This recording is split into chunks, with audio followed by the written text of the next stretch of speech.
Jadi setiap zaman itu punya medan perang masing-masing. Medan perang saya dulu sangat beda dengan medan perang sekarang. Dan Anda tidak bisa mengelak dari medan perang sekarang. Nah, di zaman saya urung ono SMS, urung ono aja meneh SMS. Pager ya urung ono, apa meneh saiki browsing ngono ki ora ono, babar pisan. Nek zaman biyen gini, sebelum kita ngomong tingkat-tingkat peperangan, ya, tingkat medan perang, kita nyicil dulu. Kalau zaman Fir'aun, itu yang dibunuh adalah bayi laki-laki. Ya Mas ya. Sekarang yang dibunuh adalah kelelakian. Oke? Jadi dulu ada teknologi persenjataan dari zaman kuno dulu, ada pakai kayu, batu, sampai kemudian bendo, parang, sampai kemudian pedang, dan puncaknya di Jawa adalah keris. Keris sudah tidak hanya material, dia sudah senjata yang punya resonansi multidimensi. Dia tidak hanya berakibat melukai badan, tapi dia juga bisa akses-akses yang sifatnya non-material. Nah, saya adalah orang yang hidup dari zaman seperti itu. Nah, kalau zaman dulu, perang itu adalah memusnahkan orang, membunuh orang. Ya, itu dari perang dunia I, perang dunia kedua. Ya, Belanda datang ke sini, Portugis datang ke sini, Jepang datang ke sini, itu semua adalah medan perang fisik. Ya. Nah, sekarang ini tidak diperlukan lagi penjajahan seperti zaman Belanda dan Jepang. Sebab yang dijajah pada Anda sekarang bukan fisikmu. Yang akan dibunuh pada Anda bukan kamu sebagai manusia. Yang dibunuh adalah pikiranmu. Yang dibunuh adalah kreativitasmu. Yang dibunuh adalah mentalmu. Yang dibunuh adalah kepercayaan dirimu. Dan relatif sudah berhasil beberapa puluh tahun terakhir ini. Anda kehilangan kepercayaan diri. Anda kehilangan kelelakian. Dolekno nek ora percaya. Angger kowe wis mlebu mainstream, misalnya kowe dadi penyiar TV, kowe dadi artis ning TV, kowe dalam waktu setahun kowe langsung melambai. Karena di situ betul-betul tidak dipentingkan lagi kelelakian atau keperempuanan. Dan puncaknya adalah sekarang di berbagai negara sudah diperkenankan perkawinan sejenis, lanang padha lanang, anggar tak.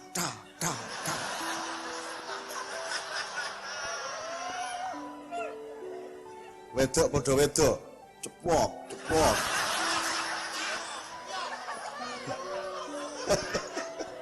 Lah piye coba?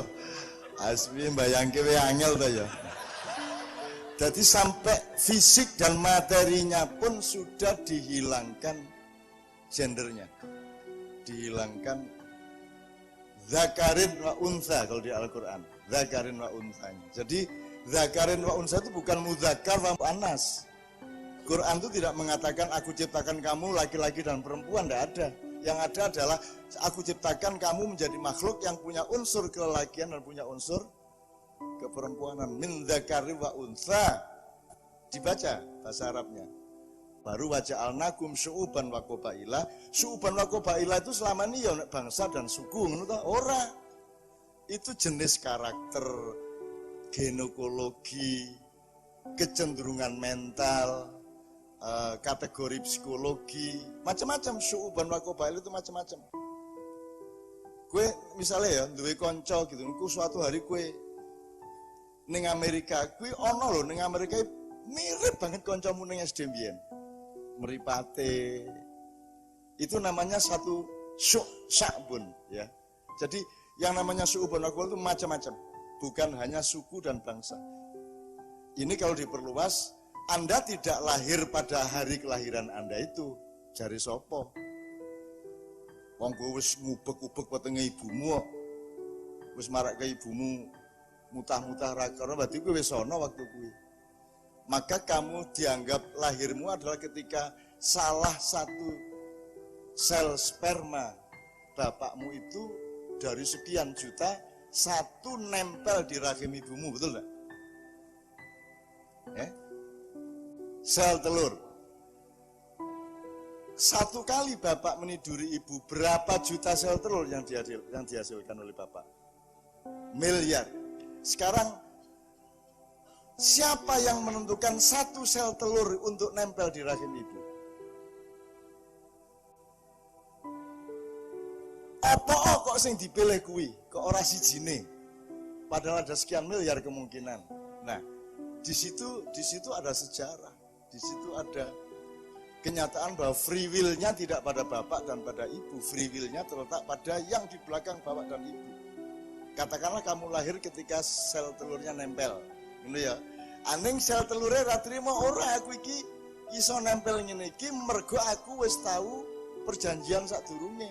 Nek bapak ibuku ora ketemu ning terminal, ora nempel aku.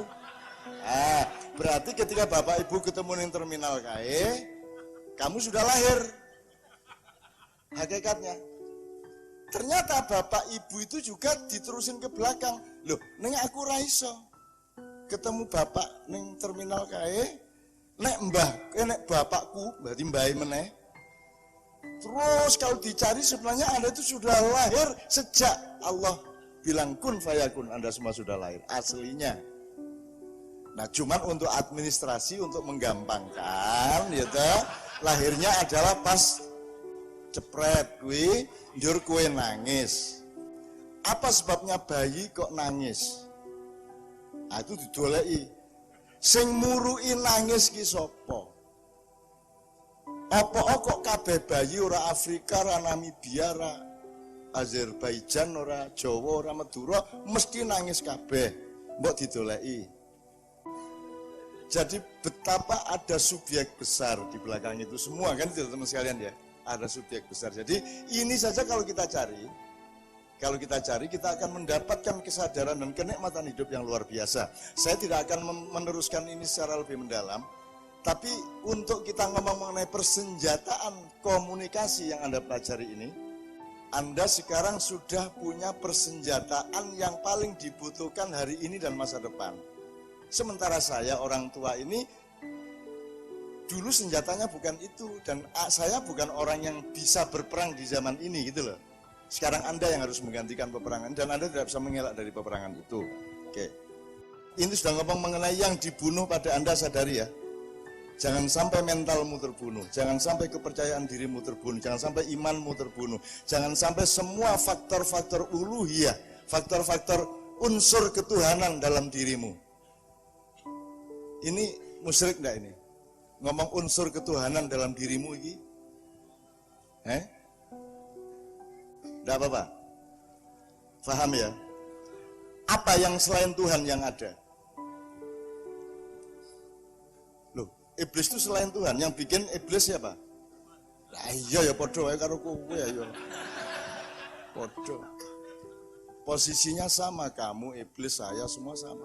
Pohon, binatang semua sama. Yaitu Allah memecah dirinya, kita sebut menciptakan dirinya, terus dia mengambil jarak dari pecahannya itu, terus dia bercinta dengan pecahannya itu kan gitu. Terus yang pecahannya itu terus bilang inna sholati wa nusuki wa mahyaya wa mati lillahi rabbil alamin dan seterusnya. Tapi kalau saya bilang unsur ketuhanan, emang ada yang selain Allah di dalam hidup Anda? Apa ada yang selain Allah dalam hidup ini? Apa? Yang selain Allah? Selain Allah maksudnya sing dudu Allah ya apa ora? Tidak ada. Akhirnya rada medeni iki.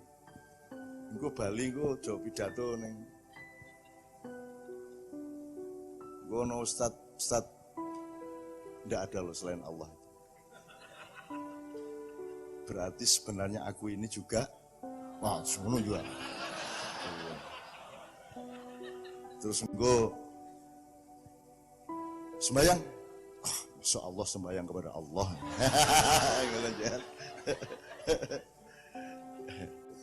Oke, tapi ini semua kan bahasa, ini semua kan retorika, ini semua kan komunikasi yang Anda pelajari juga. Oke, nanti kita pelan-pelan, tapi saya minta satu nomor dulu. Ingat soal yang dibunuh bukan wong lanang, sing dibunuh adalah lananganmu, ya. Lananganmu. Lanangan itu artinya ya. Apa terus kalau perempuan itu tidak? Iki bahasa Indonesia, sorry Pak, iki aku tetep komangin iki lho. Nek ana wong ampuh, jujur, wah jantan. Gitu lah. Terus nek ana wong curang, wah betina kamu. Lah iki salah meneh iki. Dadi nek wong wedok lambang kecurangan gitu. Salah meneh iki. Dadi bahasa tidak sanggup menjelaskan kehidupan. Betul enggak? Tidak sanggup. Jadi kalau wah jantan kayak wonge. Loh. Wanita yang pemberani aja disebut jantan, kayak lanang tenan kayak lu. Piye to ya kowe? Piye kowe karepe? Jadi ternyata kata itu jangan terlalu dipercaya. Yang harus Anda percaya adalah apa yang disampaikan oleh kata itu. Gitu ya, Dik ya. Jelas ya? Itu. Jadi wanita itu juga sebuah dimensi yang luar biasa, laki-laki juga sebuah dimensi yang luar biasa. Nek arep diteruske sebenarnya wanita adalah dimensi yang paling tinggi, karena wanita itu diterusin dia sampai ke puncak kelembutan. Kalau laki-laki sebaliknya. Mana yang lebih menang? Kelembutan apa kelembutan apa kekerasan? Pedang yang tajam adalah bukan pedang yang bisa memotong pohon itu. Tapi ketika ada kapas melayang-layang, pedang itu menebas, kapas itu terbelah tapi tidak bergerak dan tidak berubah arahnya. Itulah pedang yang lembut. Jadi kowe aja wani-wani karo wong wedok. Kowe mesti kalah. Wis mesti kalah. Jadi mereka pendekar yang lebih sakti dari laki-laki. Karena kalau laki-laki harus membuktikan dirinya, dia baru laki-laki. Kalau wanita, dia diem saja, dia tetap wanita. Itulah keagungan. Kan gitu kan. Jadi kue rasa wani-wani karo wong wedok.